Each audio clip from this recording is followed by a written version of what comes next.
सुनसान गली में अधजले जिस्म के साथ हाथ में इंसानी हड्डी चबाते हुए वो बदमस्त अंदाज में चला जा रहा था। चांद भी हैरत से ये मंजर देख रहा था। ये रात के तकरीबन 12:30 बजे का वक्त होगा जब गली में बहुत से अफराद लकड़ियों से बनी एक चारपाई पर एक लाश को कंधों पर उठाए चले जा रहे थे। रात के इस सन्नाटे में वो यूं खामोशी से आगे बढ़ते जा रहे थे जैसे वो जल्द अज जल्द इस लाश से पीछा छुड़ाना चाहते हों। हालांकि कोई भी मजहब हो, जनाजे के साथ चलते हुए अपने अपने अकीदे के मुताबिक कोई ना कोई अल्फाज अपनी जबानों से जरूर निकालते हुए चलते रहते हैं और अपने अकीदे के मुताबिक मुर्दा को दफनाने या जलाने के मकाम पर पहुंचकर ही खामोशी अख्तियार करते हैं। लेकिन ये अजीब लोग थे जो बस खामोशी से मरने वाले को साथ लिए आगे बढ़ते जा रहे थे। मुख्तलिफ गलियों से होते हुए शहर से बाहर जाने वाले रास्ते पर आ गए, जो रात होने के बावजूद लेकिन चांद की दुधिया रोशनी में बाकायदा दिखाई दे रहा था। मुर्दे वाली चारपाई को उठाने वाले 4 नौजवान थे जिन्होंने सफेद लिबादे जेबे तन किए हुए थे। काफी देर तक मुर्दे को अपने कंधों पर उठाने के बावजूद इन चारों के चेहरों पर कतई थकान के आसार दिखाई नहीं दे रहे थे। इन चारों के अलावा इनके पीछे चलने वाले तकरीबन 16 अफराद और थे। इन सब ने भी सफेद लिबादे पहन रखे थे। इन सब का रुख शहर के वाहिद शमशान घाट की जानिब था। शमशान घाट हिंदुओं के मुर्दे जलाने वाली जगह को कहते हैं।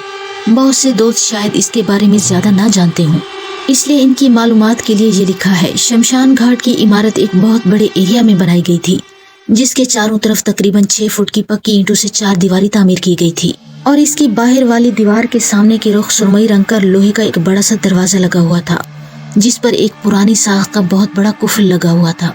इसके सामने की रुख वाली दीवार के अंदर की जानिब लगे हुए किकर और बेरी के दरख्तों की शाखें बाहर की जानिब झूल रही थी। लगभग 20-25 दरख्तों की एक लंबी कतार दीवार के बाहर से साफ दिखाई दे रही थी। शमशान घाट के गेट के सामने पहुंचकर चारों नौजवानों ने अपने कंधों से मुर्दे वाली चारपाई को उतारकर जमीन पर रखा और एक नौजवान ने अपनी जेब से एक बड़ी सी चाबी निकालकर गेट पर लगा ताला खोल दिया और अपने दाहिने हाथ से गेट के दाएं वाले दरवाजे को धक्का देते हुए अंदर की जानिब धकेल दिया। यही अमल इसने बाएं जानिब वाले दरवाजे के दूसरे हिस्से पर भी दोहराया और उसे भी पूरी तरह से अंदर की जानिब खोल दिया। गेट के खुलते ही साथ आने वाले दूसरे लोगों में से एक और नौजवान निकलकर आगे आया और बकाया 3 नौजवानों के साथ मिलकर दोबारा चारपाई को उठाया और शमशान घाट के अंदर की जानिब चल पड़े।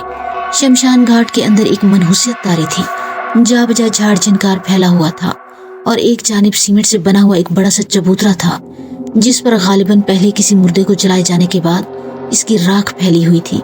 चंद फरलांग पर एक चौकोर पक्की ईंटों का एक छोटा सा कमरा भी दिखाई दे रहा था जिसके सामने की रुख एक लकड़ी का दरवाजा नस्ब था और इस पर भी कुफल लगा हुआ था।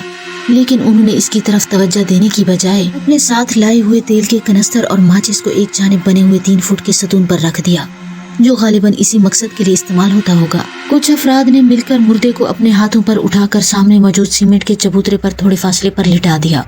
कुछ लोग एक जानिब लगे लकड़ियों के ढेर में से कुछ लकड़ियां चुनने लगे और कुछ ही देर में वहाँ लकड़ियों से बना एक बिस्तर तैयार कर लिया गया और इसके बाद इस मुर्दे को कुछ लोगों ने इस लकड़ियों के बिस्तर पर लिटा दिया। इस सारी कार्रवाई के दौरान किसी भी शख्स से अभी तक कोई एक लफ्ज भी सुनाई नहीं दिया था। समझ से बालातर था कि ये कौन से फिरके से ताल्लुक रखने वाले लोग थे जो अपने इस अजीज या दोस्त को यूं जलीलो ख्वार करके इस दुनिया से रुखसत करने आए थे। मुर्दे को चबूतरे पर लिटाने के बाद 2 नौजवानों ने तेल के कनस्तर उठाकर इसमें से मौजूद तेल को मुर्दे पर छिड़कना शुरू कर दिया। कुछ ही देर में मुर्दा तेल से नहा गया। ये देखकर दूसरे नौजवान ने जल्दी से माचिस उठाकर इसकी दिया सिलाई से मुर्दे के गीले कपड़ों में आग लगा दी। तेल ने मिनटों में आग पकड़ी और मुर्दे के जिस्म से जलने की वजह से एक सड़ान चारों तरफ फैल गई। मुर्दे का जिस्म यूं आग में जल रहा था और इसके साथ साथ इसके जिस्म की हड्डियों से भी अजीब और गरीब आवाजें सुनाई दे रही थी। वो सब इसके इर्द गिर्द एक दायरे की सूरत में खड़े खामोशी से उसे जलता देख रहे थे। जलते हुए एक बार मुर्दा अपने जिस्म की अकड़न की वजह से यकदम सीधा हुआ जैसे बैठने के लिए कोई इंसान कोशिश करता है, लेकिन दूसरे लम्हे दोबारा जमीन बोस हो गया और फिर अचानक जैसे गाड़ी का टायर फटता है इसी तरह आग ने इसकी खोपड़ी को एक जोरदार पटाखे की तरह चटखा दिया था और इसकी खोपड़ी से एक जोरदार आवाज निकली। इसके कुछ ही देर बाद सामने मौजूद चबूतरे पर इसकी राख और बची खुची चंद हड्डियां पड़ी हुई थी। अपने अकीदे के बरखिलाफ उन्होंने वो हड्डियां जो कि हिंदू लोग एक मिट्टी के बर्तन में महफूज करके गंगा में बहा देते हैं वो भी नहीं किया और खामोशी से चलते हुए शमशान घाट के खुले हुए दरवाजे को दोबारा बंद करके शहर की तरफ जाने वाले रास्ते पर कदम बढ़ाने लगे। रामू लाला शहर का एक मशहूर पेंसारी था। उसे बहुत सी जड़ी बूटियों के फायदे और नुकसानात ज़बानी याद थे और कभी भी इसने किसी नुस्खा जात की किताब से कोई फायदा नहीं उठाया था। उसे इस बात का पक्का यकीन था कि इसके आबाओ अजदाद, जो कि खुद बादशाहों के तबीब रह चुके थे और अपना लोहा मनवा चुके थे, इनके तुफैल तिब के जो तजर्बात या नुस्खा जात उन्होंने अपनी जिंदगी में हासिल किए या सीखे, वही तमाम तिब की जड़ थे। इसके बाद तिब खत्म है। रामू लाला ने जो कुछ भी हासिल किया था अपने बुजुर्गों या पुरखों से ही सुनकर लिया था। इसका कहना था कि अगर इसके सामने किसी डॉक्टर को बिठा दिया जाए तो वो भी इसके पूछे गए सवालात का जवाब नहीं दे पाएगा। आज इसकी छोटी बेटी की सालगिरह थी और इसने अपने लिए कुछ खिलौने मंगवाए थे। इसके साथ साथ इसने अपनी पसंद का एक केक भी शहर से एक बड़ी बेकरी से बनवाया था, वो भी उठाना था। इसलिए रामू लाला ने जल्दी से अपनी दुकान बंद की और एक खिलौने की दुकान की जानिब बढ़ने लगा। बाजार में मुख्तलिफ किस्म की दुकानें मौजूद थीं।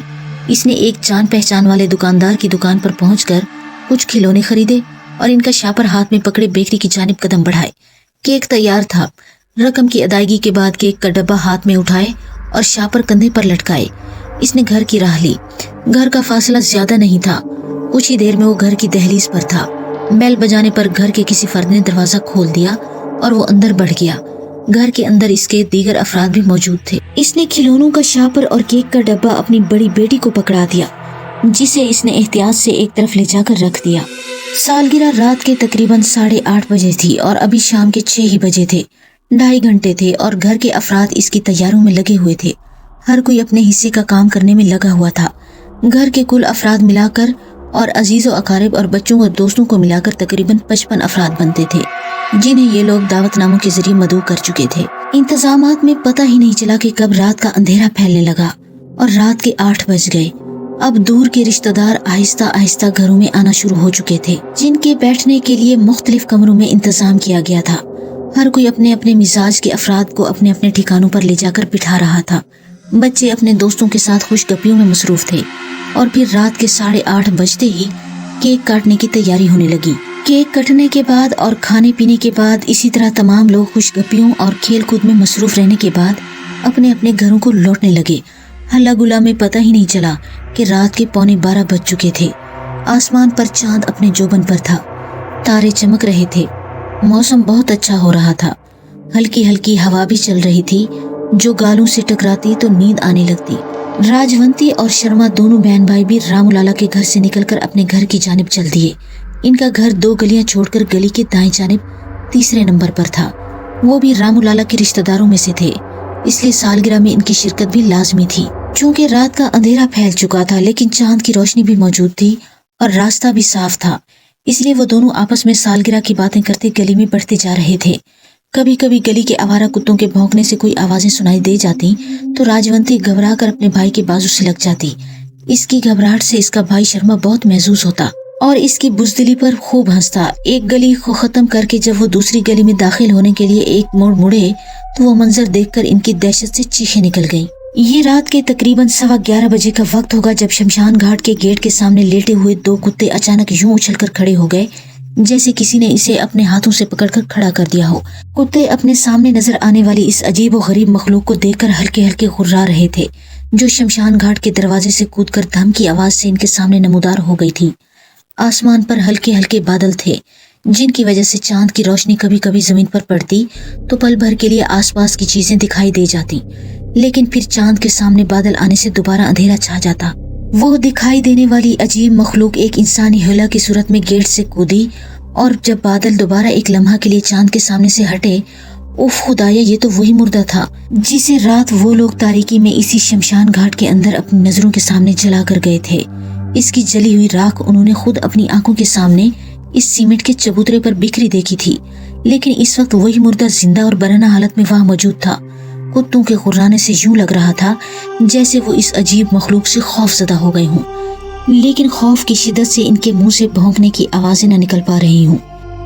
Please like, comment and subscribe the channel Shehzad Khan Horror Stories and thanks for watching.